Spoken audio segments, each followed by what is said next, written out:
Hey, Ovalsan here. Been watching some Infinity Train and a bit of Glitch Tech earlier.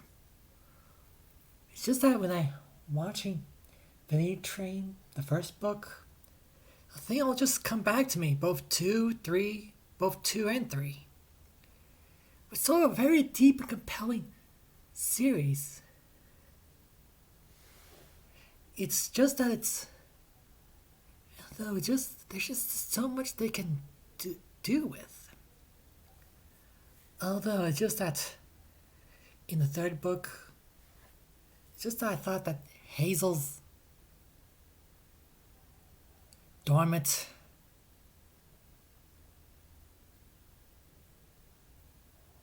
dormant number is because Simon and Grace, the main characters from the third book, are her parents. It's just that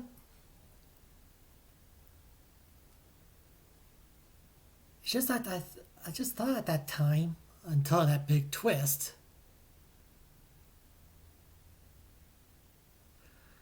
Until that big twist, where that let's say any passenger that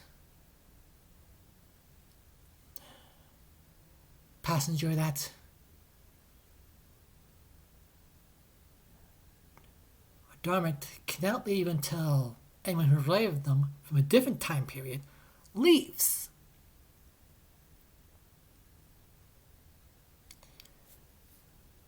Although at the end of the book three, something that says Simon's death, it makes me wondering if anyone that can die on the train, could it mean someone can be born on the train? It's just that it's an idea I have for the next book, and what it can lead to, and in something to follow next. Taking what characters has been left over, like they always seem to do, they come across a passenger that seems to be pregnant. It's just that on her hand, it seemed to be how a clock from her far left to hours on his right, with day in the center. But it got mixed up with the tracker, and whatever small lessons she learns,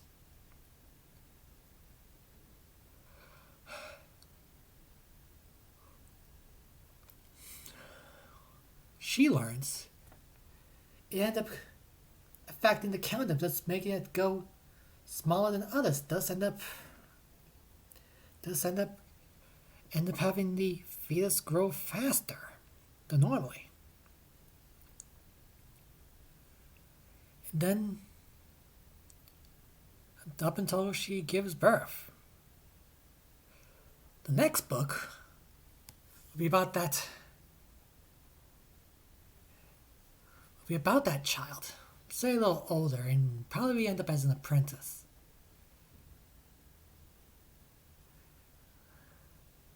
But although just end up seeing a more this scene. I always seem to look outside each track, knowing how say dismal the places, and like to see something better. Then somehow she ends up in the prime world, as the mirror people calls it.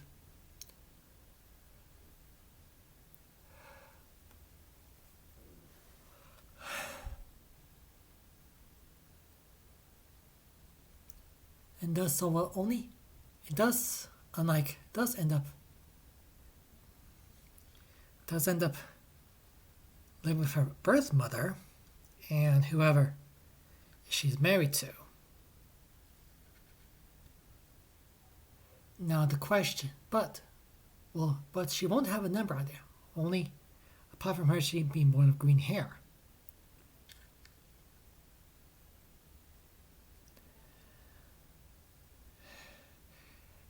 And she can only return until she finds a candidate worthy of being a passenger on the train.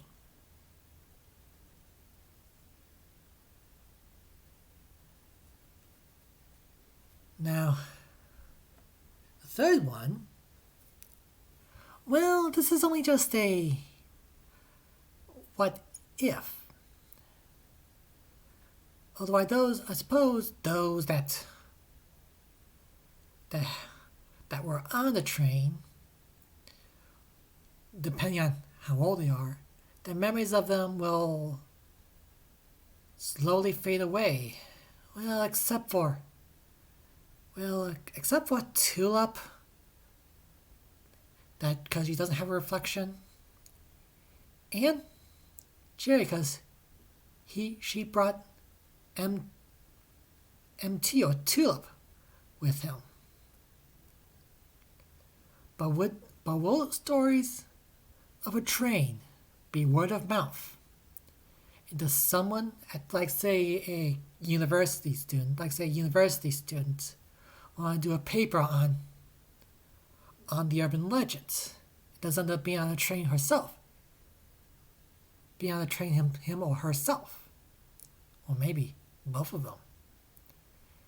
And thus end up seeing alternate versions of the previous character. That's only me and my story, and that's only me for my story idea.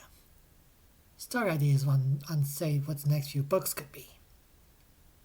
Now, Glitch Tech, it was a very good, say, Nick show on Netflix. It's just that it was a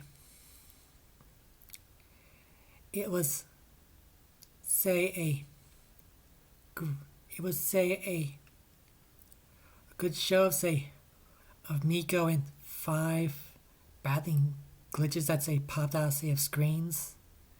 But there's a deep subplot. Well, as you may already know, no one must know about actual glitches, which they end up saying resets the memories of anyone who witnessed it, and Miko is the only one that can't be reset by far.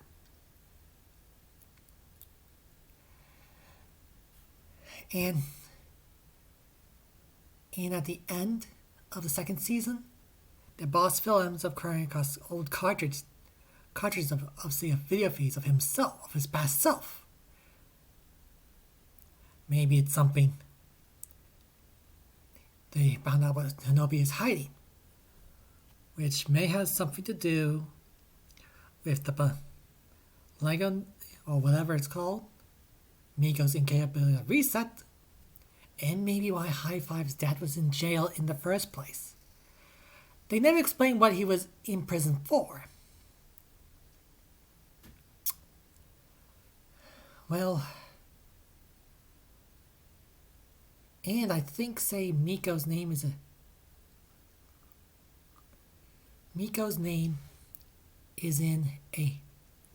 algorithm, which Miko could stand for Master Interactive Control Organism. Now, inside the episode setting score, he come across Mike, which later to be Mike Sims, someone that Ridley, a glitch modder, has a bit of a grudge towards. Is a Master Interactive Control Enforcer.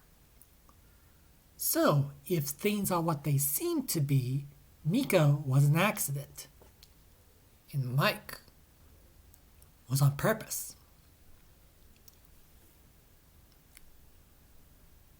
Needless to say, there's a lot of things that Hinobi seemed to be hiding.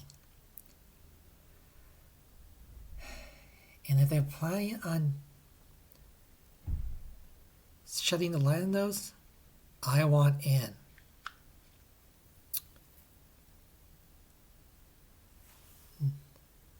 It's just that these are both good shows, yet somewhat being put in the minority of the general conscience. Like everyone is almost obsessed with anything Disney nowadays, or maybe SpongeBob. It's just it was very impossible to have these things get so much attention when all those in charge are trying to put them on the wayside for things they want people to notice.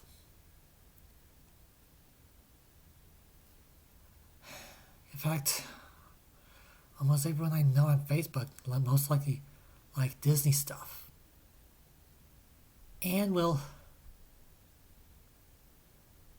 Disney stuff until almost everything else that's also good is completely gone. I don't know if